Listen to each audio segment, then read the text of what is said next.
Hi விவோஸ், இன்றைக்கான வீடியோவில் என்ன நடக்குதுன்னு பார்க்குறதுக்கு முன்னாடி என்னோட வீடியோ ஃபஸ்ட் டைம் பார்க்குறீங்கன்னா லைக் அண்ட் ஷேர் பண்ணுங்கள், மறக்காமல் கொஞ்சம் சப்போர்ட் பண்ணுங்கள். வாங்க வீடியோக்குள்ளே போகலாம்.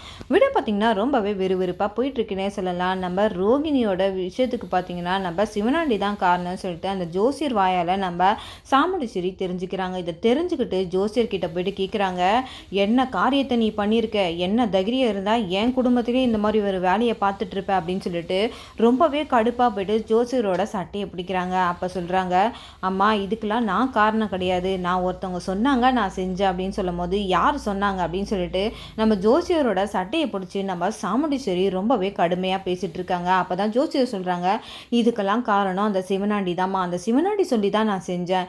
இந்த மாதிரி என் குடும்பத்தை அடைச்சி வச்சுட்டு மிரட்டினாமா, அதனால தான் எனக்கு என்ன பண்ணுறதுன்னு தெரியல, அதனால தான் என்னோட தொழிலுக்கு நான் துரோகம் பண்ணுறதா போயிடுச்சு. இதெல்லாம் கேட்டுட்டு நம்ம சாமுண்டீஸ்வரி ரொம்பவே கோவப்பட்டுட்டு இருக்காங்க. அப்போ தான் நம்ம கார்த்தி சொல்கிறாங்க, அத்தை இப்போ நம்ம கோவப்படுற டைம் கிடையாது, அதுதான் உண்மை என்னன்னு புரிஞ்சுக்கிட்டீங்கல்ல, அதனால நம்ம ரோகிணி கிட்ட போயிட்டு இதை பற்றி பேசலாம் அப்படின்னு சொல்லிட்டு நம்ம கார்த்தி ரோகிணி கிட்ட வந்து பேசுகிறதுக்காக எல்லாரையும் கூட்டிகிட்டு வராங்க. அப்போ தான் வீட்டில் வந்து நம்ம மயிலும் பார்த்திங்கன்னா ரொம்பவே சந்தோஷமாக வராங்க. ஏன்னா அவங்களோட பிஸ்னஸ் பற்றி வந்து சொல்கிறதுக்காக ரொம்பவே ஆர்வத்தோடு வந்து ரோகுன்னு கூப்பிடுறாங்க வீட்டில். அப்போ நம்ம ரோகிணி அந்த இடத்துல இல்லை. அப்போ தான் நம்ம ரோகிணி ஒரு ஃபோட்டோ வச்சு அழுதுட்டு இருப்பாங்கள்ல, அந்த ஃபோட்டோ வந்து கீழே விழுந்ததை கார்த்தி பார்க்குறாங்க. பார்த்துட்டு அவங்களுக்கு ஒரு டவுட் வருது, இந்த ஃபோட்டோவை வச்சு தான் ரோகிணி வந்து ஃபீல் பண்ணியிருக்காங்க. அப்போ இது கீழே விழுந்து உடஞ்சிருக்குன்னா ரோகிணி வந்து தவறான முடிவு தாங்க எடுத்திருக்காங்க அப்படின்னு சொல்லிட்டு நம்ம மயில்கிட்ட வந்து கார்த்தி சொல்லிட்டு இருக்காங்க. இதை கேட்டு எல்லாருமே ரொம்பவே அதிர்ச்சி ஆயிடுறாங்க. அப்போ தான் நம்ம ரோகிணியை காட்டுறாங்க. இந்த பக்கம் ரோகிணி கிட்ட வந்து டாக்டர் சொல்கிறாங்க, அம்மா நீ கொஞ்சம் நேரம் நான் உனக்கு டைம் கொடுக்குறேன், நீ கொஞ்சம் நேரம் யோசிச்சு பாருமா, இது நீ 5 வருஷமா காத்திருந்த பலன்தமா, உனக்கு இது கடவுள் கொடுத்த ஒரு கிஃப்ட்டுமா, இதை வந்து நீ அழிக்காதம்மா. எவ்வளோ பேர் வந்து குழந்தை இல்லாமல் இருக்காங்க, இன்னைக்கு உனக்கு இந்த ஒரு வரத்தை வந்து கடவுள் கொடுத்துருக்காருனா அது காரணம் இல்லாமல் கடவுள் வந்து கொடுக்க மாட்டார், அந்த மாதிரி தான் உனக்கு இப்போ கொடுத்துருக்காங்க. ஆனால் வந்து நீ யாரோட பேச்சையோ கேட்டுக்கிட்டு இந்த மாதிரி ஒரு காரியத்தில் ஈடுபடுறது எனக்கு என்னமோ தவறாக படுதுமா, அதனால் நான் உனக்கு கொஞ்சம் நேரம் டைம் கொடுக்குறேன், அந்த டைம்குள்ளே நீ யோசிச்சுக்க அப்படின்றாங்க. அப்போ நம்ம ரோகிணி சொல்கிறாங்க, இல்லை மேடம், எங்கள் அம்மாவோட உயிர் தான் எனக்கு ரொம்பவே முக்கியம், அதனால் நீங்கள் இதை வந்து அபார்ட் பண்ணிவிடுங்க அப்படின்னு சொல்லிட்டு நம்ம ரோகிணி வந்து நம்ம டாக்டர்கிட்ட சொல்கிறாங்க.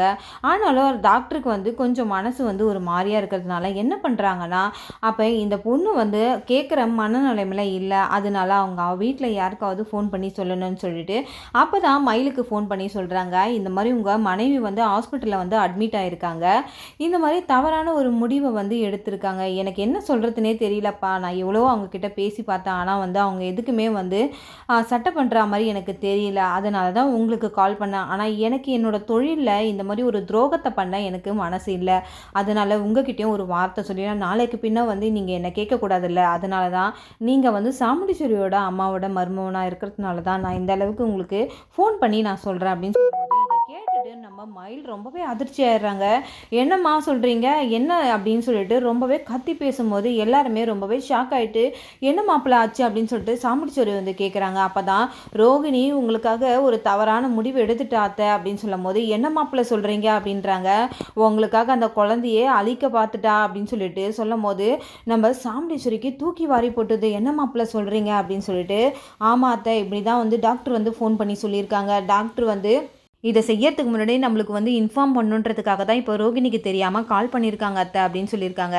சரி மாப்பிள்ள, நீங்கள் ஃபோனை கொடுங்க நான் பேசுகிறேன் அப்படின்றாங்க. உடனே டாக்டர் பேசுகிறாங்க, நான் வந்து சாமுண்டீஸ்வரி பேசுகிறேன் அப்படின்னு சொல்லிட்டு டாக்டர் சொல்லுங்கம்மா அப்படின்றாங்க. இந்த மாதிரி உங்கள் பொண்ணு வந்து உங்கள் உயிருக்கு ஆபத்துன்னு சொல்லிட்டு இந்த மாதிரி ஒரு முடிவை எடுத்திருக்காங்க, நான் இவ்வளோ சொல்லி பார்த்துட்டேன் மேடம், ஆனால் வந்து அவங்க கேட்குற மாதிரி தெரியல அப்படின்னு சொல்லும் போது தயவு செஞ்சு நீங்கள் வந்து அந்த விஷயத்தை வந்து நிறுத்திடுங்க, ஏதாவது ஒன்று சொல்லி கொஞ்சம் நேரம் சமாளிங்க, நான் வந்துடுறாங்க அப்படின்னு சொல்கிறாங்க.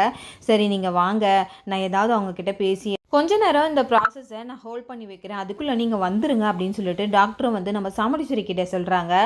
எல்லாருமே உடனே வீட்டிலேருந்து கிளம்பி போகிறாங்க. இந்த பக்கம் சந்திராவை தான் காட்டுறாங்க. என்ன இது, நம்ம ஒரு பிளானை போட்டால் இவன் ஒரு பிளானை போட்டு எல்லாத்தையும் ஒன்றும் இல்லாமல் ஆக்கிட்டானே, எப்பவும் போல் வழக்கம் போல் நடக்கிற மாதிரியே நடக்குது, இது நல்லா இருக்காது அப்படின்னு சொல்லிட்டு நம்ம சந்திரகலா ஒரு பக்கம் யோசிச்சுட்டு இருக்காங்க. இன்னும் கொஞ்ச நேரம் வந்து இவங்க தாமதப்படுதுன்னா கண்டிப்பாக ஏதாவது ஒரு நடக்கும்னு நம்ம நினச்சோமே, இவ்வளோ சீக்கிரம் வந்து இந்த டாக்டர் வந்து ஃபோன் பண்ணிட்டாலே அப்படின்னு சொல்லிட்டு நம்ம சந்திரகலா மனசுக்குள்ளே புலம்புறாங்க. இந்த பக்கம் கார்த்தி வந்து ஒரு பக்கம் யோசிச்சுக்கிட்டே இருக்காங்க. இதற்கெல்லாம் காரணம் வந்து இந்த சந்திரகலா தான். இவங்க இல்லாமல் எதுவுமே வந்து அந்த சிவனாண்டி செய்ய மாட்டான். இதுக்கெல்லாம் காரணம் இவங்க தான் அப்படின்னு சொல்லிட்டு அவங்க மனசில் நினச்சிட்டு இருக்காங்க. அப்போ தான் மயில் சொல்கிறாங்க, எனக்கு ரொம்ப பயமாக இருக்குது சகல, ஏதாவது நடந்துருமோ அப்படின்ட்டு. அதுதான் அத்தை பேசிட்டாங்களே, நீங்கள் எதுக்கும் கவலைப்படாதீங்க, கடவுள் நம்ம பக்கம் இருக்காரு, நீங்கள் ஏங்க வந்து கவலைப்படுறீங்க அப்படின்னு சொல்லிட்டு எல்லாருமே ரொம்பவே அர்ஜென்ட்டாக ஹாஸ்பிட்டலுக்கு போகிறாங்க. அங்கே போனதுக்கப்புறம் பார்த்தீங்கன்னா ரோகிணியை பார்த்துட்டு நம்ம சாமுண்டீஸ்வரி ரொம்பவே அழ ஆரம்பிச்சிடுறாங்க. ரோகிணி என்னை மன்னிச்சிரு ரோகிணி, நான் வந்து எல்லாரோட பேச்சை கேட்டுட்டு இந்த மாதிரி காரியத்தை வந்து நான் பண்ணிட்டேன். நான் வந்து கொஞ்ச நேரம் யோசிச்சிருக்கணும், என்னோட புத்தி வந்து அந்த நேரத்தில் வேலை செய்யாமல் போயிடுச்சு, என்னை மன்னிச்சிரு அப்படின்னு சொல்லிட்டு ரொம்பவே வந்து நம்ம ரோகிணி கிட்ட கையை பிடிச்சி அழுகுறாங்க. அதுக்கு ரோகிணி, என்னம்மா ஆச்சு, ஏமா அழுகுறீங்க அப்படின்னு சொல்கிறாங்க. உங்களுக்காக தான் நான் இந்த முடிவையே எடுத்தேன், நீங்கள் தான் எனக்கு முக்கியம் அப்படின்னு சொல்லிட்டு சொல்லும் போது ரோகிணி கிட்ட நம்ம சாமுண்டீஸ்வரி நடந்த கதையெல்லாம் சொல்கிறாங்க. இந்த மாதிரி இதுக்கெல்லாம் காரணம் சிவனாண்டி தாம்மா அப்படின்னு சொல்லிட்டு சொல்கிறாங்க. அப்போ தான் வந்து நம்ம ரோகிணிக்கு உயிர் போய் உயிர் வருது.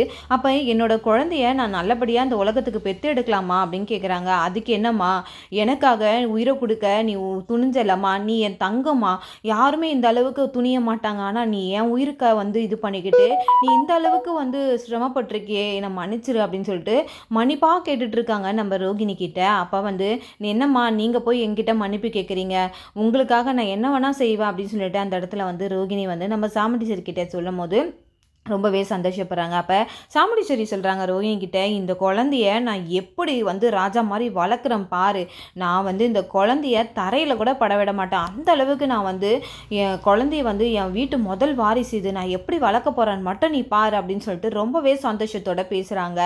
இந்த பக்கம் நம்ம கார்த்தியை தான் நம்ம சாமுண்டீஸ்வரி பார்க்குறாங்க. இதுக்கெல்லாம் வந்து இவர் தான் காரணம், நான் இவரை தப்பாக புரிஞ்சுக்கிட்டு இருக்கேன், நான் வந்து கொஞ்சம் நேரம் நிதானித்து எந்த ஒரு விஷயத்தையும் செய்யாதனால தான் இந்த குடும்பத்தில் நிறைய விஷயத்த வந்து நான் வந்து லேட்டாக புரிஞ்சுக்கிறேன் அப்படின்னு சொல்லிட்டு நம்ம ரோகிணி கிட்ட வந்து சொல்லும் போது ரோகிணி கையெடுத்து கும்புறாங்க கார்த்திகிட்ட. அப்போ கார்த்தி சொல்கிறாங்க, என்னங்க என்னோட வயசில் பெரியவங்க, இதுக்கெல்லாம் போய் கையெடுத்து கும்புறீங்களே, நீங்களாம் என்னோட குடும்பம், உங்களுக்கு எதுவும் ஆகாத அளவுக்கு நான் பார்த்துக்கிறது தான் என்னோட வேலை, அதை விட்டுட்டு என்கிட்ட போய் மன்னிப்பெல்லாம் கேட்டுட்ருக்கீங்க அப்படின்னு சொல்லும் போது அப்போ நம்ம மயில் சொல்கிறாங்க, இது உன்னோட பெருந்தன்மையை காட்டுதுப்பா, ஆனால் வந்து நீங்கள் எவ்வளோ நாள் எங்களுக்கு பிரச்சனை வரும்போது நீ தான் எங்களை வந்து ஒரு குலசாமி மாதிரி வந்து காப்பாத்துற அப்படின்னு சொல்லிட்டு நம்ம மயிலும் நம்ம கார்த்திகிட்ட வந்து மன்னிப்பு கேட்குறாங்க. இந்த பக்கம் பார்த்தீங்கன்னா நம்ம சாமுண்டீஸ்வரியை தான் காட்டுறாங்க. எல்லாருமே இவ்வளோ தூரம் வந்து இறங்கி வரும்போது நாம் மட்டும் இறங்கி வராமல் போனால் இது வந்து நல்லது கிடையாது அப்படின்னு சொல்லிட்டு நம்ம சாமுண்டீஸ்வரி மனசில் ஒரு உறுத்தல் ஏற்பட்டு நம்ம சாமுண்டீஸ்வரி என்ன பண்ணுறாங்கன்னா, சாமுண்டீஸ்வரியும் நம்ம கார்த்திகிட்ட மன்னிப்பு கேட்குறாங்க. என்னை மன்னிச்சிருங்க, இத்தனை நாள் உங்களை நான் புரிஞ்சுக்கல, அதனால என்னை மன்னிச்சிருங்க அப்படின்னு சொல்லிட்டு மன்னிப்பு கேட்குறாங்க. ஒரு பக்கம் நம்ம ரேவதிக்கு ரொம்பவே சந்தோஷமாயிடுச்சு. எல்லாருமே குடும்பமாக பார்த்தீங்கன்னா ரொம்பவே சந்தோஷமாக ஆரம்பிச்சுட்டாங்க. ஆனால் வந்து சாமுண்டீஸ்வரி சொல்கிறாங்க, நீங்கள் இவ்வளோ தூரம் எங்களுக்கு செஞ்சுருக்கீங்க, ஆனால் என்னால் அந்த ஒரு விஷயத்தை மட்டும் மறக்க முடியல அப்படின்னு சொல்கிறாங்க. அதுக்கு கார்த்தி சொல்கிறாங்க, நீங்கள் சொல்கிறதெல்லாம் வாஸ்தவம் தான், ஆனால் வந்து நான் கூடிய சீக்கிரத்தில் உங்ககிட்ட சொன்ன மாதிரி உங்கள் அம்மாவோட இறப்புக்கு யார் காரணமோ அதை நான் சீக்கிரத்தில் கண்டுபிடிச்சி இந்த குடும்பத்தை நான் ஒன்று சேர்ப்பேன் அப்படின்னு சொல்லிட்டு நம்ம கார்த்தியும் அந்த இடத்துல சொல்லிட்டுறாங்க. இந்த பக்கம் இதெல்லாம் கேட்ட சந்திரா ரொம்பவே டென்ஷன் ஆகிடுறாங்கன்னே சொல்லலாம்.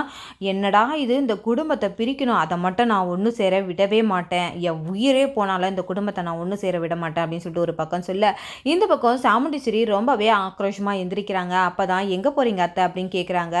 இல்லை, அந்த சிவனாண்டியை நான் ஒரு வழி பண்ணிட்டு வரேன் அப்படின்னு சொல்லிட்டு கிளம்புறதுக்கு போகிறாங்க. இந்த பக்கம் சந்திரா நம்ம சிவனாண்டிக்கு ஃபோன் பண்ணி சொல்கிறாங்க, எங்கள் அக்கா வந்து உங்கள் மேலே கொலை வெறியில் இருக்கா, அதனால் நீங்கள் என்ன பண்ணுறீங்கன்னா அவள் வர்றதுக்கு முன்னாடி வீட்டை பூட்டிட்டு எங்கேயாவது போயிடுங்க அப்படின்னு சொல்கிறாங்க. உடனே நம்ம சாமுண்டீஸ்வரி கார்த்தி எல்லாருமே வந்து சிவனாண்டி வீட்டுக்கு போகிறாங்க.